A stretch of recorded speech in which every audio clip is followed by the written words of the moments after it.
पिछड़े और महादलितों में भी जो शिक्षा का बिल्कुल इंगारी से हम लोग कैसे एक मिसाल बनाने का काम करेंगे। मिलते रहा तो एहसास कराएंगे कि आपकी जो नजरिया है उसको कम से कम बदल कर तो देखें।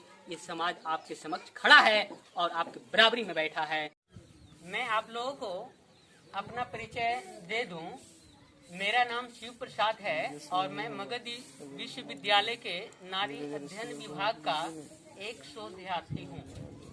साथ ही साथ इसी पीरियड में इंडिया लेवल ऑर्गेनाइजेशन जो खास करके ये काम करवाती है शोधार्थियों के द्वारा कि जो समाज आज तक कहने का मतलब आज़ादी के बाद से कहें आज तक या आज़ादी के पहले से आज तक की बात कहें तो उन पीरियडों में अभी भी ऐसे कुछ गांव हैं, ऐसे कुछ समाज हैं जिसका इस स्तर पर विकास की जानी चाहिए जहां अभी पहुंचना बाकी है। कारण क्या है विकास नहीं पहुंचने का?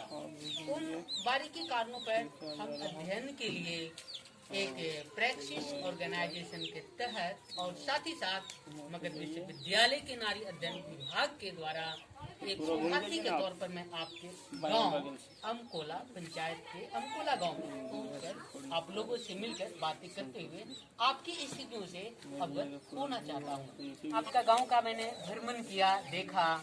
आपके गांव के गलियां भी, गांव के बगल से जाने वाले रोड भी और गांव को अगर हम घूम कर देख रहे हैं तो गांव में लोगों का घर मिट्टी का भी है, फूस का भी है, लेकिन ईंट के भी घर की संख्या धीरे धीरे अच्छा खासा देखने को मिल रहा है। हम इन बातों को हम शॉर्ट में मिलाकर शॉर्ट में बोलना चाहें तो ये मैं कह सकता हूँ कि आपके गाँव का विकास कुल मिलाकर घर का पक्का होना विकास को दर्शाता है।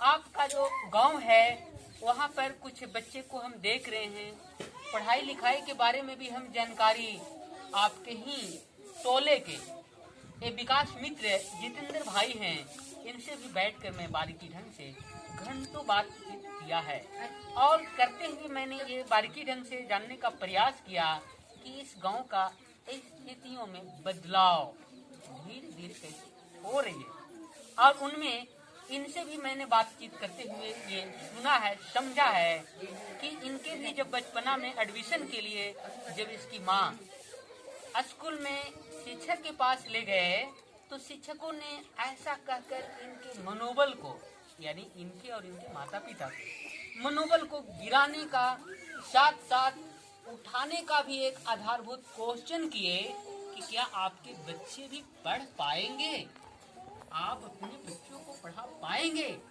ये बातें का दो डायमेंशनली मीनिंग निकलता है। पहला कि आप जिस समाज में हैं वो बच्चा तो पढ़ ही नहीं सकता, आप एडमिशन क्यों कराते हैं। दूसरा एक और मीनिंग निकलता है कि अगर आपके बच्चे इस बात को समझ कर ये आज से ठान ले कि मैं पढ़कर कुछ करेंगे, हम पढ़कर आगे बढ़ेंगे, तो ये मनोबल बच्चों का और ये मनोबल उस बच्चे के परिवार के एक अपने आप में चैलेंज के साथ साथ समाज और उसके जीवन को बदलने का एक आधार स्तंभ बनता है। हम इनसे बातचीत करते हुए इस बात को जब हमने सुना तो इन्होंने खुद अपने ही शब्दों में बताए कि मैंने गुरुजी का वो जो लाइन को सुना था, मैं पढ़कर और अपनी क्लासों में सबसे बेहतर करके दिखाएंगे। नतीजा भी हुआ जैसा कि बता रहे हैं, प्राइमरी क्लास के हर परीक्षाओं में इन्होंने प्रथम आया। ये पहला विद्यार्थी रहे। तो आज हमें ये खुशी की बात है कि हम उस गांव में और उस मोहल्ले में जाकर हम बात कर रहे हैं जहाँ के पिछड़ेपन को आगे बढ़ने और बढ़ाने में वहाँ के लोगों की सोच और समझ कैसी है और वो मजबूती के लिए और कैसा लोगों के राय विचार और सामूहिक प्रयास से किया जा सकता है, जो कुछ करने की जरूरत महसूस की जाती है। हम इसी दरमियान इस गांव के एक और विद्यार्थी से हम मिल रहे हैं और उन विद्यार्थियों से हम बात करते हैं। आपका नाम क्या है? मेरा नाम अनिल कुमार। आप किस क्लास में पढ़ते हैं? अभी मेरा ग्रेजुएशन सेकेंड ईयर है। कैसे? अच्छा, आप मैट्रिक की परीक्षा कब पास किए? 2016। 2016 में आपके साथ मैट्रिक पास करने वाले कितने विद्यार्थी थे? इस टोला से एक भी नहीं था, हम अकेले। यानी इस टोला से आप अकेला विद्यार्थी रहे हैं और आप पढ़ाई किए और मैट्रिक अकेले पास किए।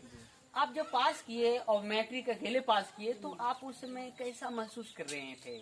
आपके सपनों में, आपकी परिकल्पनाओं में आप अपने आप को कैसा देखते थे? भैया मैं यही सोचता था कि मेरा साथी लोग भी होते तो ग्रुप में रहकर स्टडी करने में भी और मतलब क्लास के मैटर में जहाँ तक हेल्प होता था तो अकेलापन बहुत महसूस होता था। फिर भी हमने सोच लिया कि जब अकेला पढ़ने हैं तो अच्छा से पढ़ेंगे। चलिए बहुत अच्छा है, हम समझते हैं कि ये रियल में आप का जो अनुभव है, हम यहाँ पर एक बहुत अच्छे निष्कर्ष पर पहुँच रहे हैं। आज इस निष्कर्ष जो है ये विद्यार्थी के द्वारा हम सुनकर ये बहुत गर्वान्वित महसूस कर रहे हैं कि ये अकेला इस गांव, इस टोले और वो भी महादृढ़ टोले के पिछड़े गांव से पहला एक विद्यार्थी मैट्रिक पास किया और इस विद्यार्थी के जेहन में अकेलापन महसूस हुआ है और उस समय भी एहसास किया है कि अगर मेरे साथ, मेरे समूह में, मेरे ग्रुप में अगर 10-20 लोग होते, नहीं तो 2-4 दोस्त भी मेरा होते तो हम उसके साथ ग्रुपिंग डिस्कशन करते और ग्रुपिंग डिस्कशन से बेहतर के लिए और अवसर बनाते। खैर कोई बड़ी बात नहीं है, हम समझते हैं आज आपके दिलों और दिमाग में जो अकेला मैट्रिक के समय बनी है, आज आप उस जेहन पर जो आई हुई बातें कि ग्रुप में होते, 2-4 की संख्या में होते, क्या आज के डेट में आपके गांव में पढ़ने वाली संख्या बच्चों का बन रहा है? वे ग्रुप में अध्ययन कर रहे हैं? ज्यादा बदलाव नहीं लेकिन कुछ बदलाव हुआ पहले से। अच्छा, क्या बदलाव हुई है आप अपने शब्दों में बताएंगे? जैसे हम जिस समय मेरा 2016 में क्लास चलता, 2016 में मैट्रिक की परीक्षा किए, 15 में क्लास किए हैं, तो उस समय हम अकेला इस टोला से जाते थे, कोई मेरा क्लासमेट नहीं था। लेकिन अब लगभग जिस घर से बच्चा निकालता है तो सेम क्लास का 2-4 बच्चा निकाल ही जाता है। यानी आप अब ये एहसास है जो करते थे अकेलापन वाला बात अब नहीं रहा। हाँ, यानी कहने का मतलब कि आपका जो एहसास था कि मैं अकेला हूँ और इस टोला में 2-4 होते, हम लोग का ग्रुप में अध्ययन होता तो हम लोग ग्रुप में पास होते। आज आपका जो एहसास कमी का हो रहा था, आज आप जैसा एग्जाम्पल के तौर पर दे रहे हैं, मैं समझता हूँ कि ये जो कमी है वो कमी रियल में ये कमी अब नहीं रहा। अब इस मोहल्ले में भी अब ग्रुप में बच्चे पढ़ रहे हैं, ग्रुप में पास कर रहे हैं। इस बार यानी इस साल इस टोले से कितने विद्यार्थी मैट्रिक के एग्जाम में पास हुए हैं? इस टोले से कम 4-5। चलिए बहुत अच्छी बात है। अब हम इसी संदर्भ में एक बात और आपसे जानना चाहते हैं कि ये 5 जो विद्यार्थी पढ़ रहे हैं, उन विद्यार्थियों के बीच कभी आप बैठ के देखे हैं या बैठ के पढ़ाई की बातें किए हैं? जी, हम उन लोग से सीनियर हो ना, तो हम लोग से मतलब पूछना चाहते हैं। जैसे मैट्रिक एग्जाम पास किया है तो उन लोग जरूर पूछेंगे कि इंटर में सिलेबस मतलब सब्जेक्ट के बारे में कि कौन सा सब्जेक्ट ले। हाँ, ये होना चाहिए। देखिए बच्चों में क्यूरियोसिटी इसको कहते हैं। अगर जो बच्चे पढ़ते हैं उसके बारे में पूछ रहे हैं तो बच्चा का प्राथमिक और प्राथमिकता भी होती है जो कर रहे हैं वो काम को जिम्मेदारी और रिस्पॉन्सिबिलिटी समझते हो निभाए। हाँ, क्या पूछते हैं? एक सीनियर के नाते हमसे मतलब पूछते हैं कि हम मतलब यहाँ रहना चाहते हैं, कौन सा सब्जेक्ट लें, क्या लें, इस तरह का तो बातचीत करते रहते हैं अपना जूनियर। तो इस प्रकार से हमको लगता है कि आप खुद में अब महसूस कर रहे हैं कि हमारा गांव का जो पिछड़ेपन था उसको धीरे धीरे दुरुस्त करने का हमारा भी अपना दायित्व, उत्तरदायित्व बनता है। ये चीज को समझ रहे हैं। तो इसके लिए अब आप ये बताइए कि इस गांव के जो बच्चे पढ़ रहे हैं, आज छोटे छोटे बच्चे हैं, तुम्हारे समक्ष कुछ मैट्रिक पास करके आने के लिए भी उसके भी दिमाग में, उसको भी दिल में, उसको भी सपनों में आ रहा होगा कि हम भी भैया के जैसे गया में पढ़ते, भैया के जैसे हम बोध गया में जाके पढ़ते। तो आप उसको कैसे प्रोत्साहित करते हैं, उसको मनोबल को कैसे आप मजबूत करते हैं? देखिए, सबसे पहली बात है कि हम कोचिंग चलाते हैं। चलिए बहुत अच्छा बात है। ये तो और पहली बात है हम कोचिंग चलाते हैं, तो कोचिंग चलाने के दौरान मोटिवेशन भी देते हैं, बच्चों लोग को समझाते हैं कि पढ़ाई क्यों करना चाहिए, किस लिए करना चाहिए, और गार्जियन को भी समझाते हैं। चलिए, रियल में ये बिल्कुल एक बहुत अच्छा चीज से एकदम बिल्कुल सामने निकल के आ रहा है कि मात्र बच्चों को पढ़ना और बच्चों को पढ़ाना ही मात्र एक काम नहीं होता है। बच्चों के सर्वांगीण विकास के लिए उन बच्चों को मोटिवेशनल की भी जरूरत पड़ती है। जब तक उन्हें मोटिवेशन नहीं मिलेगा, हम समझते हैं न बच्चा अपने आप को कुछ बनने की काबिलियत उसमें निकल पाएगी, और नहीं वो मेहनत के द्वारा कुछ बन ही जाएंगे, कुछ कर सकते हैं, ऐसे उसमें टैलेंट उभर कर आएगा।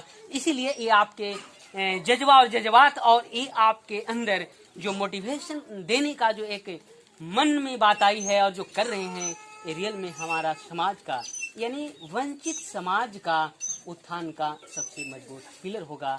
और यही स्तंभ एक बचा है, हम लोग पर यह स्तंभ टिका है कि हम लोग इस समाज से आगे निकल कर आ रहे हैं और आगे लाने के भरपूर प्रयास करेंगे, तभी ये आएगा। हम समझते हैं कि आपके देखा देखी ही एक की जगह 4 बच्चे इस वर्ष मैट्रिक के पास किए हैं। खैर उसका डिवीजन जो भी हो, लेकिन कुल मिलाकर हम कह सकते हैं कि उनमें ये अपने आप में शिक्षा के साथ, शिक्षा के द्वारा आगे जीवन में बेहतर करने के सपने दिख रहे हैं और सपने की ओर वो कारगर बनेंगे, ये पूरी उम्मीद और पूरी ये मतलब भरोसा के साथ हमको यहाँ दिखाई दे रहा है। तो आज हम इसी बिंदु पर हम आज ग्रामीण एक मीटिंग के तौर पर यहाँ पे हम महिलाओं के साथ, पुरुषों के साथ हम करने के लिए आए हैं, और हमारा एक सार्थक ये सोच रही है और एक प्रयास के लिए हम हर टोले, हर मोहल्ले में हम जाकर एक को ढूंढ रहे हैं। हम एक कहने के बाद एक जीरो बैठाने की भी बात हम आगे भविष्य में सोचेंगे। जरूर ऐसे ऐसे हमारे साथ है मतलब कॉन्फिडेंस वाले, मोटिवेशनल वाले विद्यार्थी मिलेंगे जो अकेले जरूर अपने गांव में निकला होगा, लेकिन उसके सपनों में अनेक को साथ में लाने का होगा। वैसे विद्यार्थी से हम जुड़ रहे हैं, मिल रहे हैं, उनका साथ मिल भी रहा है। हम समझते हैं एक एक करके जब बूंदे से घड़े बनता और एक एक करके जब बूंदे से सागर और महासागर भरते हैं, तो हम लोग एक एक मिलकर इस गांव को बदलने का एक जरूर दृढ़ निश्चय लेकर आगे कुछ छोटी मोटी प्लानें बनाएंगे। और इस प्लान में हमारे साथ यहाँ पर विकास मित्र हैं, हमारे दोस्त संग साथी सिकंदर भाई भी हैं, ग्रामीण लोग भी हैं, यहाँ पे महिलाएं भी हैं, और जो भी लोग हमारे साथ यहाँ पे दिख रहे हैं, हम सभी को नमन करते हैं, रिस्पेक्ट करते हैं। सबका साथ लेने के लिए हम आपको भी धन्यवाद देते हैं। आपके ही द्वारा, आप ही के साथ और सहयोग से ही एक की जगह पर हम लोग एक गांव को मॉडल बनाने में सक्षम होंगे। और हम आप लोगों को ये चैनल के थ्रू और भी ऐसे ऐसे मोटिवेशनल एक्टिविटियां और वंचित, पिछड़े और महादलितों में भी जो शिक्षा का बिल्कुल अंधकार सा जो माहौल में प्रकाश का एक चिंगारी सी जो किरणें निकलती हुई देखती है, हम वहाँ पहुँच रहे हैं। आप मेरे चैनल के साथ जुड़कर ये देखेंगे कि वो एक चिंगारी से हम लोग कैसे एक मिसाल बनाने का काम करेंगे, और वो जरूर होगा। आप लोगों का साथ और मोटिवेशनल मिलते रहा तो एक दिन हम लोग इस मोहल्ले और इस लोगों और इस समाज को जिस दृष्टि से लोग देखते हैं, हम जरूर उनको एहसास कराएंगे कि आपकी जो नजरिया है उसको कम से कम बदल कर तो देखें।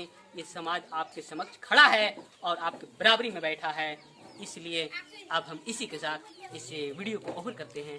थैंक यू, धन्यवाद।